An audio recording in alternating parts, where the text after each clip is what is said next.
So I was talking with my guides today about what are the ways that we reject prosperity inside and out.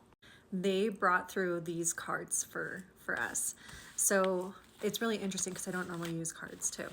I got Three of Wands in reverse. So she's kind of like surveying the landscape, like she is like looking like, where do I want to go? But she's getting the lay of the land, and they're like hesitation.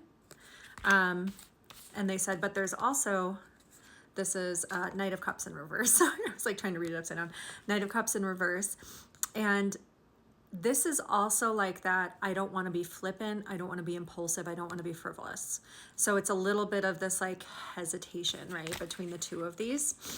But they said what it is letting you lean into is upright King of Pentacles, to remember that you have the answers and the wisdom within you, that this is all going to bring you to where your true prosperity, and like, see, like he's in the library, like this is like true wealth is like understanding higher wisdom, higher knowledge, knowing exactly what to create and when to create it is in divine timing. So this fear of being impulsive and like maybe you were impulsively spending, maybe you were impulsively putting things out there before, maybe you made certain moves and you're like, oh, that wasn't a good financial move.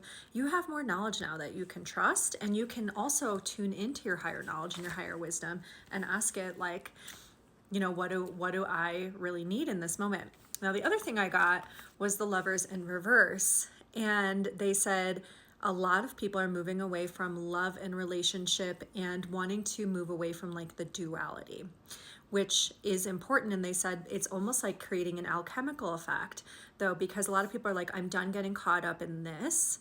I want to step into my own. And because they're no longer relying on just one partner or another to do everything for them, they're resourcing from within. That's the message I was personally hearing from that card.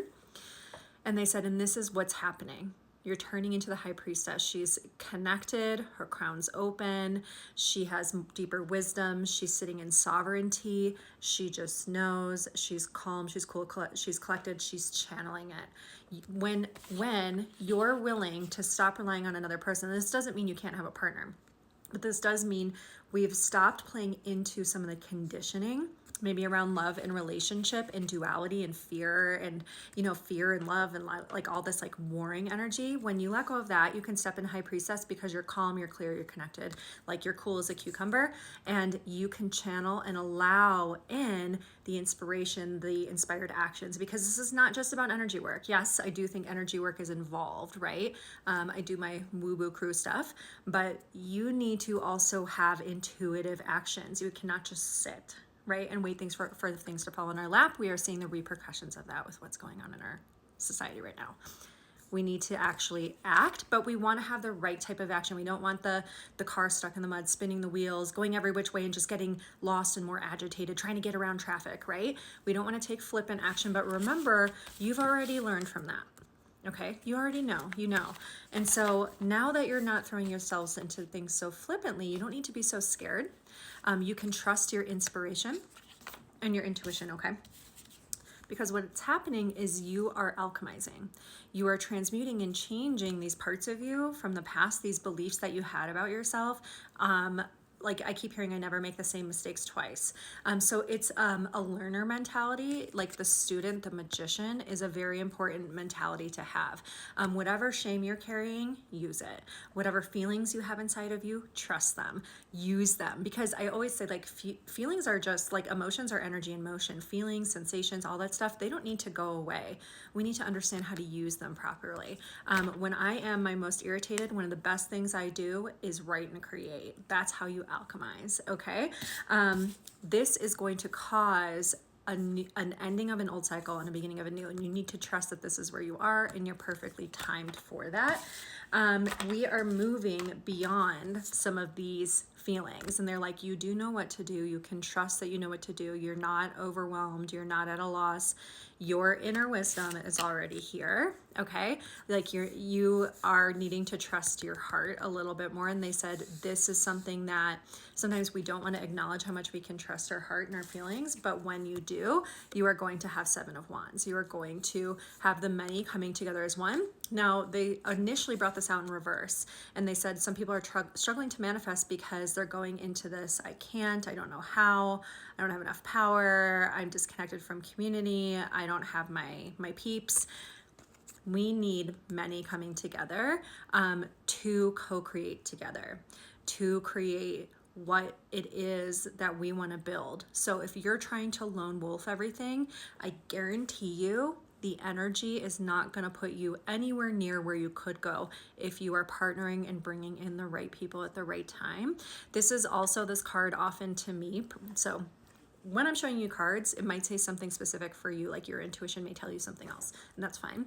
To me, this is often about the spirit of service. This is people are supporting this one person and helping them, and then each in turn. So like something that I like to do with my friends, and we're going to be doing this in the membership, is each person states like, here's what I'm wanting to co-create or have this month, or I need clarity around this, yada yada, and everyone will sit, close their eyes, and set intention to flow energy toward that person. And we do a process of working with the universe, so it's not our energy, it's a flow, but it's like setting intent for that person to have the best and highest thing possible for themselves and all.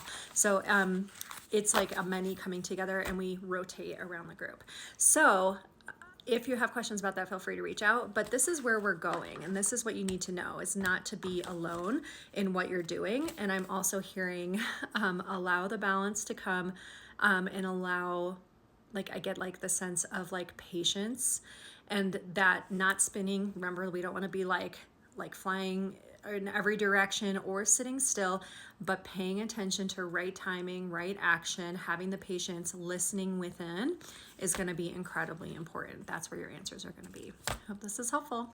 If you want more, we are going to be channeling the energy of prosperity with my guides in the group this month, and you will also get to learn how in the channelers and change makers tier in Patreon. We're going to learn how to channel the energy of prosperity. So it's going to be a fun month for them. If you want to come join us, feel free to come and sign up. Just a note, Apple is upcharging 30% for using the iOS app. So sign into Patreon. If you're going to join us, do it through a browser. Don't do it through the app. You will get the lower pricing that way. I have no control over it. They just decided to tell us they're doing a 30% surcharge for people using the app starting January 1st. And I was like, okay, I mean, I know it adds up. So just so you guys know, sign up through a browser, and you won't have to pay that 30% extra fee that the Apple store charges. Okay.